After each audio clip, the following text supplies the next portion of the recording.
যেই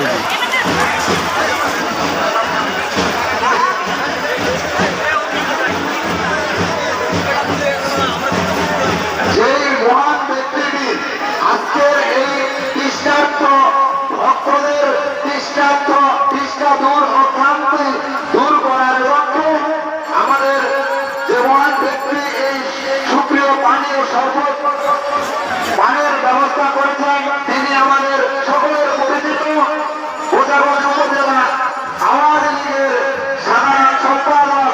মোহাম্মদ আফসার আলী। আপনারা ইতিমধ্যে জানেন উনি এ ধরনের সমাজ সেবা